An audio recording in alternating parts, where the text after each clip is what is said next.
I'm life and business coach Samantha, and this is the Online Business Building Mamas podcast, where you learn how to build a wildly successful business from home while raising kids.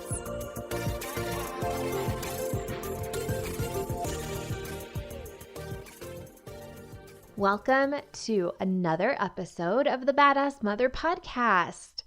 How are you? I hope that you're doing amazing, and I hope that you loved the special Monday episode this week. I had that idea a little while ago that I really wanted to come up with quick 5-minute type, like super short and easy to digest episodes to send you on Mondays to help start your week off on a really good note. And also, none of my favorite podcasts come out on Monday. So Monday is like a huge vacuum in my Apple Podcast app. So I figured maybe it is for you too. And maybe you would love to have just something quick to listen to as you're getting ready in the morning or driving the kids to school or whatever it may be, to get you in the mood for the week and get you in the right mindset for Monday. So I hope you loved it. I have a giant list of like 30 different topics. So I am definitely going to be continuing that on. I would love to hear your thoughts. If you want to add a review or hop on over to Facebook and let me know what you think there. I've been getting a lot of feedback in my group, Online Business Building Mamas, about my podcast, which has been excellent. I love hearing what you are learning, what you're applying, what you loved. So thank you so much to all of you who have shared that. Okay, today we are talking about money mindset. This has been coming up with all of my clients lately, and it has been coming up with me lately. I read a money mindset book recently, and I also am in the process of making a humongous investment for me right now in my business. It's the biggest one I've made. And just dealing with all of the mental drama that comes up with it.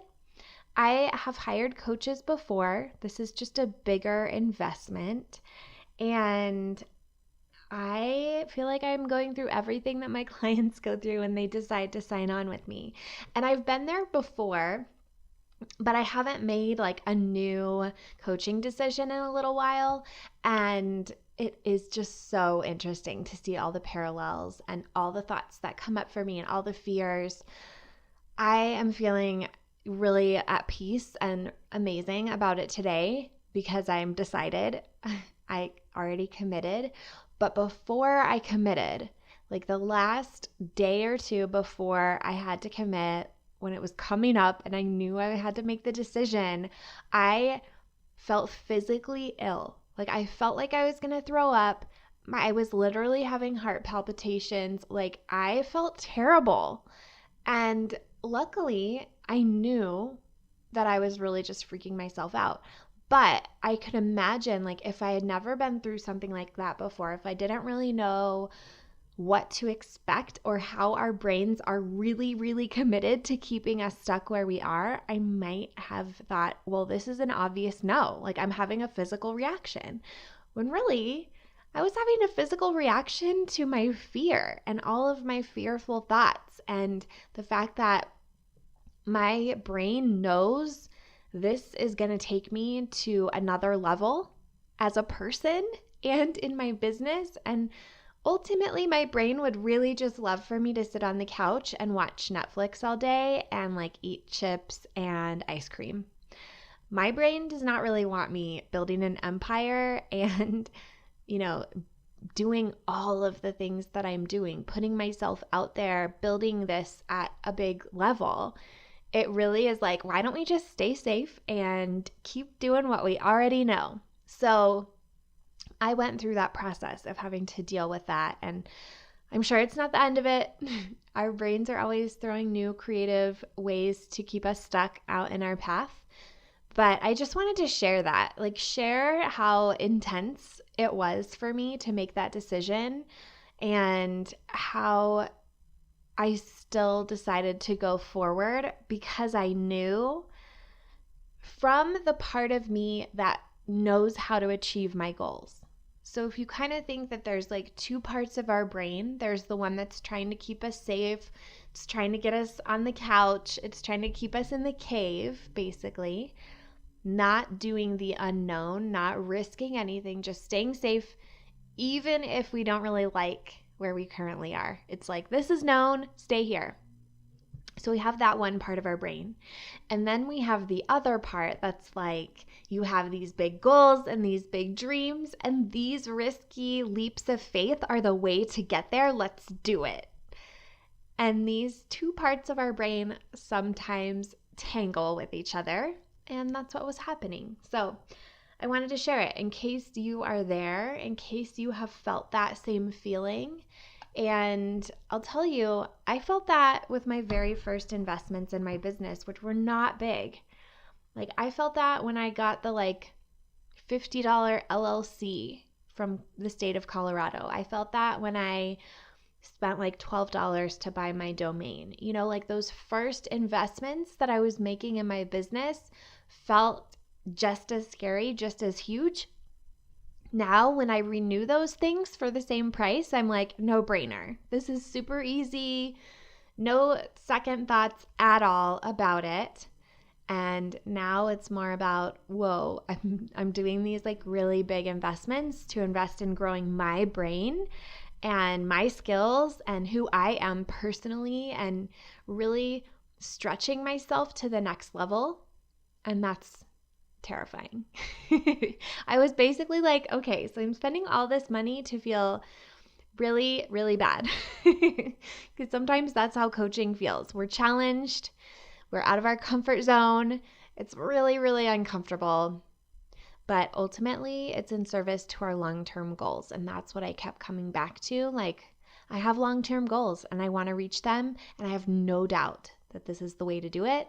And I just have to do it, even though I'm feeling like this. So, in case any of you are in that same boat, making similar decisions at any level, you are not alone. I'm there with you.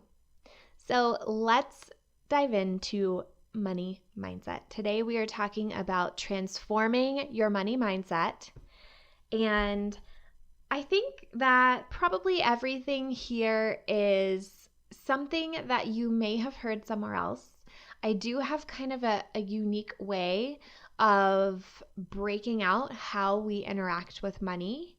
But what I want you to know before we even get started is that this is an ongoing process. So you're not just going to show up and listen to this podcast and have all of your money things be cured forever. So just know when you're doing this work, it's not a quick fix. Your money mindset has been the same for 20, 30, 40, 50, however old you are, years. And it's not going to change from a 30-minute podcast or even 8 hours of an audiobook or whatever. So keep that in mind. Know that this is something that takes a while to master. And even if you've heard some of this stuff before, I want you to see what you can learn from it, hearing it again from my words.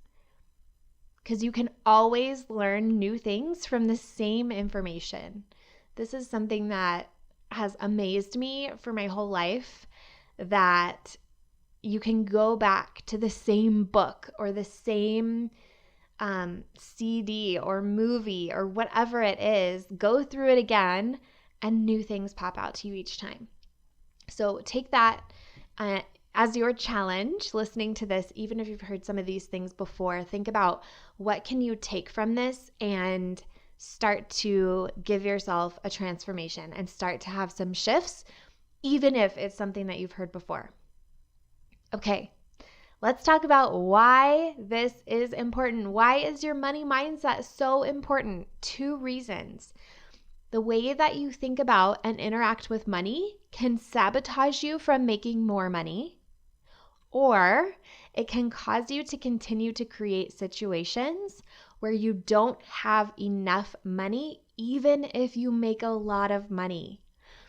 This was something that I really had to learn after I overcame my thoughts that I could only make $1,000 a month from home, and I started making more than that.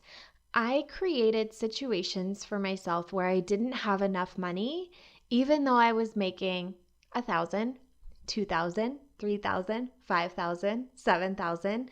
Like as I grew, I still had situations where I was not making enough money because I was adding on expenses. I was having things come up that I had to spend money on. And this was a really rude awakening for me, that this was not the way that I wanted to run my business. And my coach even said, you're going to get to, all the way to the top. As you're going to just continue making tons and tons of money and still be creating this situation. So you really have to get a handle on it at a beginning phase so that you don't do that. So that you aren't that millionaire who has no cash in their bank. Not that millionaires have $1 million in their bank account usually. They usually have it other places, but you're making $1 million and you can't make a $10,000 investment same day if it comes up or something like that. It's not available to you.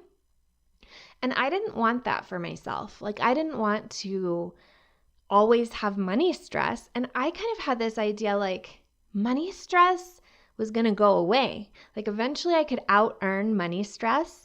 And what I learned was, no, not so much.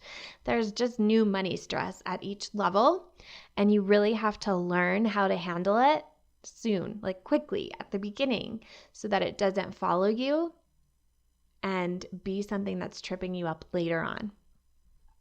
So here's how I like to think about how we interact with money. We interact with money in two ways.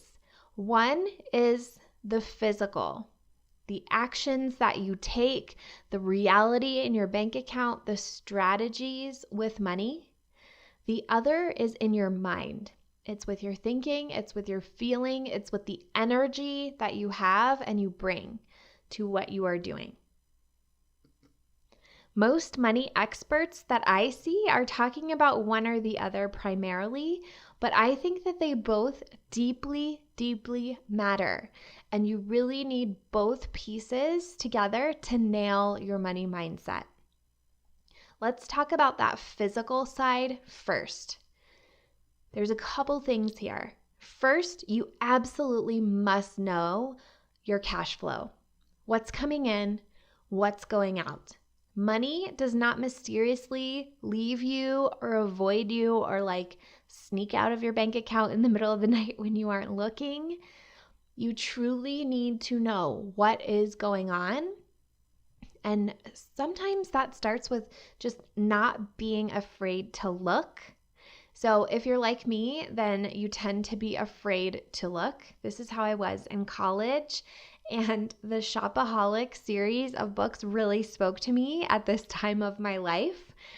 And it still kind of does. I still refer back to a few things from that book series because of how much of an impression it made on me during that time. But I remember that she would just get all these notices in the mail and hide them under the bed, never open bank statements, never open credit card bills, all of that stuff she would just be too afraid to look at. And that was absolutely me in college. I was really keeping my head in the sand. And I want to encourage you that you really should not be keeping your head in the sand, especially if you're a business owner. You have to really put on the big girl panties, put on the CEO hat, and arm yourself with the facts. If you don't do this, you can end up doing one of two things. One is overspending. So that's spending more than what you have and getting yourself in a bind that you then have to dig yourself out of. Or under investing. And that's just being in this mindset that you can't spend anything So when you do have opportunities to invest in your business, you're just like, well, I can't do it. I don't have the money. When really, like, you have no clue. The amount of people who get on consult calls with me and then say something like, I've got to check the budget, really, really surprises me. Because I never got on calls with people if I didn't already have like really good awareness of what I could be spending. And I think there's a lot of ways to do it, of course. Like sometimes maybe it's a different amount than you had in mind or something like that.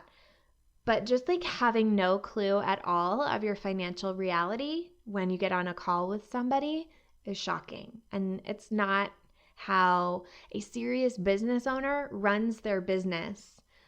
Now, sometimes it's something that people say just to say something, and their real concern is something different. So that's totally valid too. That's something that I teach my clients when we talk about objections and how you run your consult and sales calls and that kind of thing. But for those that it's truly true of, you really need to take an honest look at how you are approaching your business and how you're approaching your business finances and how you invest in growing your business. Underinvesting is absolutely something that I'm guilty of. I had this really weird pattern, and it's definitely still like the urge and inclination that I have, where it's like big purchases. I'm like, oh, I could never do that. Even if it's something where I'm like, this would change my life. I think that this would make such a big difference for me, but like, it's just too much money. But then like I would go out to eat and shop and like $50 my way to that large amount and not even realize it. So this is a perfect example of how having knowledge about your own financial situation can completely change your approach to your business, can totally empower you to make really powerful decisions. So instead of going to Starbucks, going to Panera, going to Target, and spending that amount of money without realizing it, you can be really conscious about where your dollars are going and intentional. And then you'll be able to have that money to invest in the other things that are really going to set you up for reaching your goals. Target, Starbucks, they're not helping us reach our goals. On top of knowing your cash flow, I do want to acknowledge that struggling with money is a real thing. But I want you to know, when you're building a business, struggling with money can be absolutely toxic. Starting a business because you desperately need money from it can be so poisonous to the success of that business. So if you're in that boat, if you're struggling with desperation and a really severe, strong money need, and you're trying to grow your business, I encourage you to look elsewhere. Brainstorm ways to make money, plan to support your business for a bit, and get a part-time job, something like that. This is what I did when I first started my business. I had actually multiple part-time jobs. So as you know, I was a stay-at-home mom. I couldn't just go out and get a retail job or work at Starbucks for tips or whatever.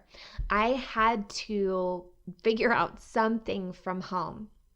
So there was a handful of things that I did. So some of the stuff that we did was selling stuff. So we would sell cars. I would sell a lot of my clothes on Poshmark. Just get rid of stuff that we were not using anymore or didn't really need, that kind of thing. So selling was part of it. What I also did was work as a virtual assistant for a while. So as most of you know, I was working for another coach. She had a life coaching agency. She had multiple coaches who worked for her. So I had some income from that. I also did some virtual assisting for a few different businesses on the side. So I had a couple different streams of income. So I didn't need my business to be bringing me money right away because I had other forms of income, and I actually ramped those up a lot to be able to invest in my business more and more. And then suddenly it was able to, like, once I hit that tipping point, the business was able to start kind of supporting itself and being able to pay for some of those investments, and it just got better and better. So there is no shame in having other forms of income while you are building your business. I think it's really healthy. I think it's really good. I think it really speaks to your commitment to have a long-term, sustainable, successful business. So really think through that. This is not like a hobby or something like that, but sometimes it feels like it at the beginning because you're still figuring out how to make it work and you're pouring money in. You just want to make sure that the money you're putting in is money you're getting back out with value that you're getting. And that's something that you can choose to get. You choose to gain all the value that you can from something that you've invested in. You get to really make sure that you're getting your money's worth, and you get to define that. I went to a conference recently, and while I was there, I decided, no matter what, I'm going to get my money's worth. And what I realized, kind of quickly, was that a lot of the topics were not necessarily things that were super relevant to me, but I figured out how to get my money's worth. There's a few speakers that blew my socks off, and the ones that didn't, I really paid attention. Well, I paid attention to all of the speakers. How did they structure their talk? How did they present their information? What was the structure of this? How did they interact on stage? So I was sure to mine every possible bit of value that I possibly could from it and stay really positive about what I was getting from the experience. And I walked away with pages and pages and pages of notes on all different aspects of what I saw and what I learned. And it was not always what was directly being taught on stage. So when you are making investments, really commit and take responsibility for getting your money's worth. And I promise you, you will be able to do that. Okay, so as far as this episode goes, this is literally it for the physical side. Have awareness of your money situation, know what's going on, take responsibility is number one. Number two, know how to make more money to be able to keep going. So let's talk about the mental side. The first thing that I want to say that is probably my pet peeve whenever I accidentally do it or my clients do, I want you to know you are not a victim. So stop talking from the victim mentality. Things like, I can't afford that, that's out of the question.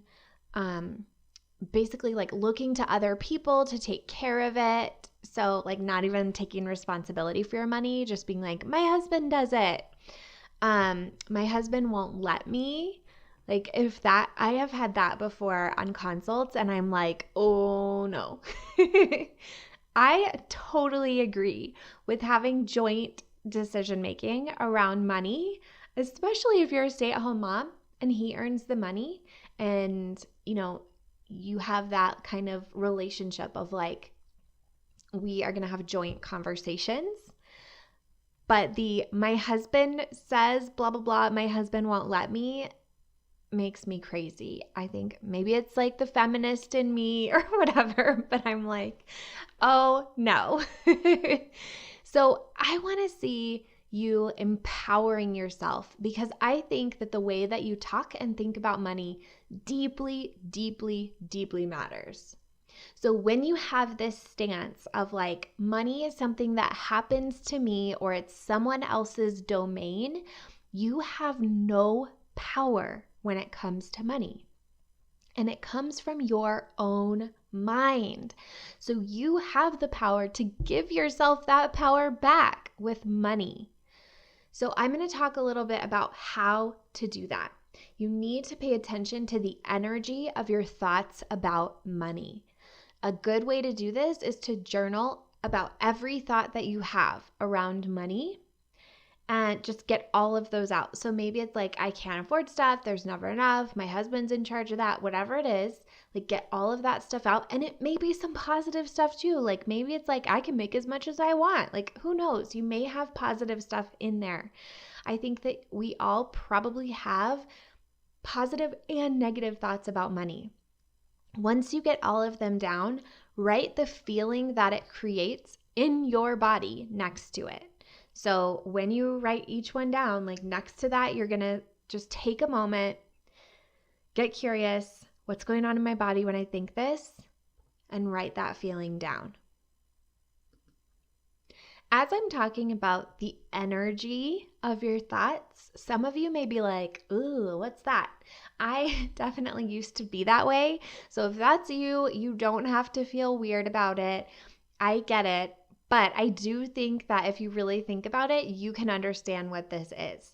So thinking about thoughts like, you have to work hard for money. Money doesn't grow on trees. There's never enough. Like, what are the feelings that you feel? What's the energy that you feel from those thoughts? You have to work hard for money.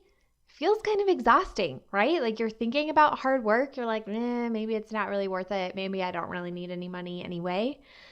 Money doesn't grow on trees. Like that sounds like, well, maybe I don't know how to get money. Maybe it's really hard. Like maybe this is something that's out of reach for me. Maybe I'm going to feel discouraged.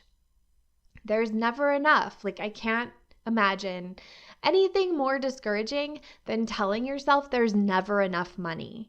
That is so bad to have those thoughts, even if that's what you perceive to just be like an observation. Like this feels innocent and true. There's never enough. It's not innocent, and it's not a good way to be thinking. And if you have that thought, you want to really question it and you want to have the facts. And then maybe you need to do the part-time job, or maybe you need to cut back the expenses. One of the things that, again, back to Shopaholic, one of the things that has really stuck with me from that series is the main character, Becky, her dad, when he found out about her financial situation, was like, you have two choices. You can cut back or you can make more money. And he would say CB or MMM. And I always think back to CB or MMM. And when you're in this situation of feeling like you don't have enough money, first you want to find out, is this an actual fact, or is this just like a feeling that I have that's not based in anything? And then you have to make that decision. Am I going to cut back or am I going to make more money? Those are my options to take responsibility and move forward out of this space. So those were some examples of some of those like low energy, negative feeling thoughts. Here are some on the other side. I am a money magnet. I love this one. You can think this at any time. And the more you think it, the more you're going to see really funny examples of how it's true. Whenever I'm thinking I'm a money magnet, I always find coins on the ground. I always get like random checks in the mail. All kinds of weird little things happen when I'm thinking this. And now, like when those weird things happen, even if I wasn't thinking it, this thought always pops back into my mind. Like I'll be picking up a penny on the ground like I'm a money magnet.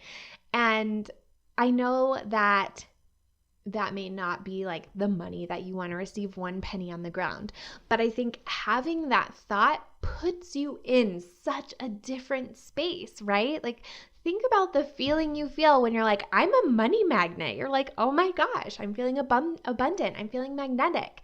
I'm feeling like there's hope and like this might be working, you know? I think it's a very fun thought to have. Some other thoughts, there is always enough. There is more than enough. I really like both of those, and you can kind of choose that based on your money situation. So when I was a stay-at-home mom with like almost no income at all and starting to do this money mindset work, and we were just living on one income, I really dug into this. There's always enough. Like, yes, sometimes there was like enough for like our bills, and that's it. But what I learned to really think about is that those things were covered. So I didn't have to stress about putting food on the table, having a roof over our heads. There was always enough for those things. And sometimes now, like when I have anxiety around money, I come back to this thought, there's always enough.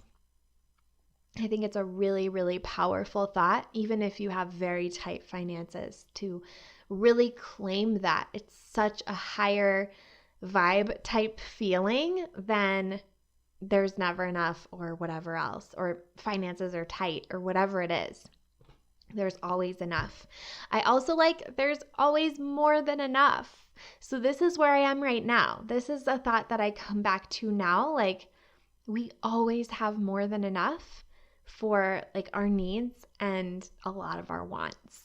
And that's a really good perspective to have. Like, okay, maybe I don't have a brand new car.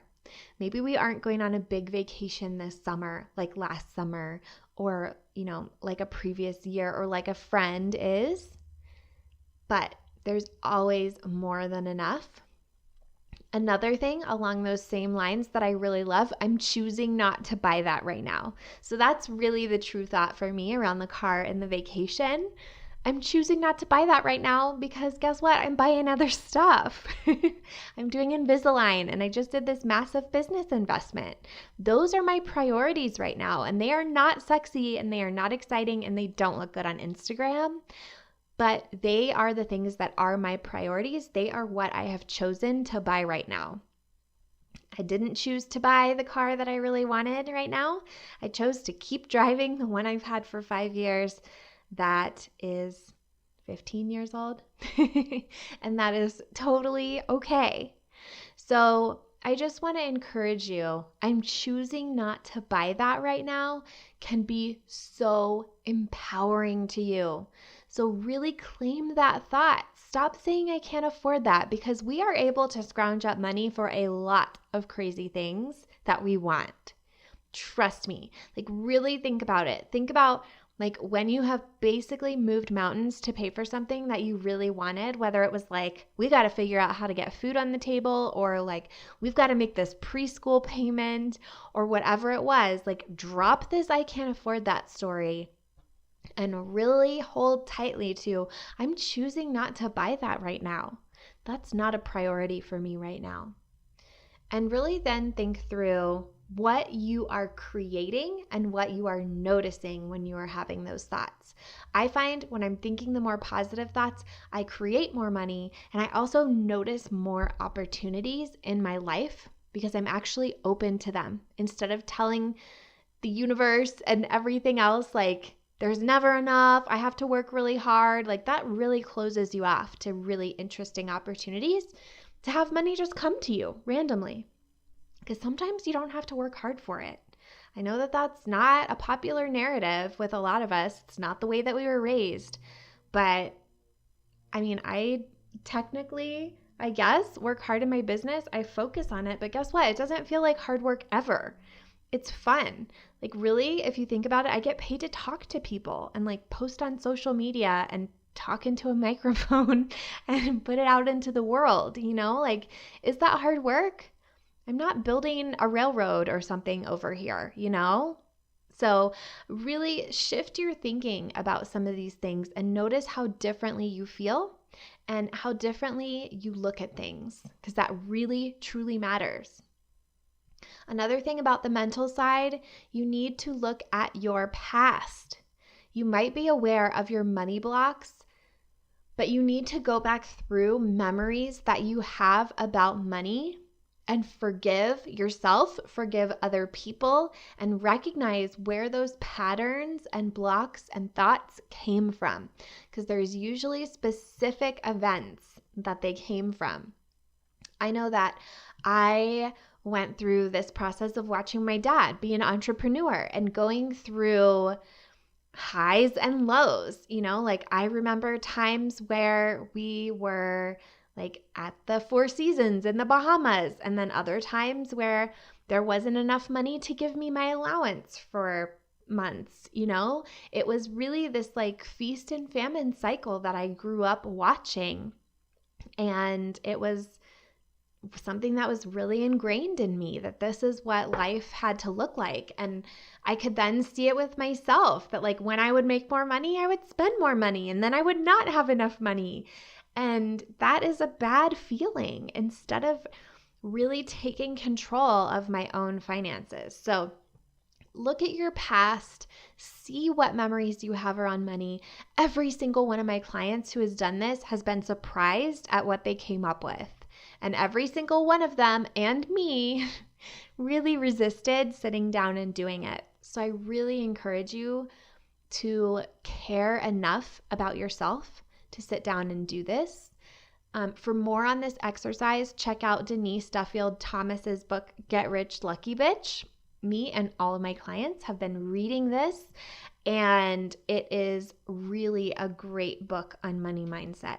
And if you get the Audible version, she's Australian and she reads it to you in her delightful accent. So, bonus. Another thing in the mind game around money is gratitude. This one single thing totally transformed the way that I look at my finances. Having gratitude for everything and really allowing myself to want what I currently have has been so powerful. This looks like being grateful to pay for electricity, clean water, my home, gas for my car, those kinds of things. Like having gratitude. Can you imagine like being at the gas pump and like feeling grateful that you can fill your car up with gas? Can you imagine writing the mortgage payment and feeling really grateful for your home and remembering how you felt when you bought your home and when you first moved in? It's really, really powerful. The fastest way out of a lack mentality is to walk around your house and create gratitude and desire for all the things in it. Remember like when you really wanted that thing. Like I'm looking around my office right now and I have like a mini anthropology candle next to my computer, and I'm like, oh, remember when I really wanted that? Yes, I love that candle. That smell of candle, the Capri Blue candle, like that's my favorite thing. I got that for my Christmas present, and I totally remember when I really, really wanted it. It is one of those things that's on my Pinterest wish list all the time. I was looking at my bookshelf in here, and like every single book on there, I remember when I really wanted to buy it, and then I bought it. I am looking at my printer. And when I bought that printer, I remember that I spent like $20 extra to get the little bit nicer printer with a little bit more features. And I was so excited about it. And now I have that printer, so you can look around the room that you're in, look around your house, and remember what it felt like to want that thing, and create that same want and create that gratitude from that moment. You are going to feel so much abundance. Like I'm even looking at I have a little cup full of my favorite pens, and I have little 3x5 note cards. I love office supplies. And sometimes I typically just overlook all of that stuff and don't even think about it anymore because it's not new anymore. I don't notice it anymore.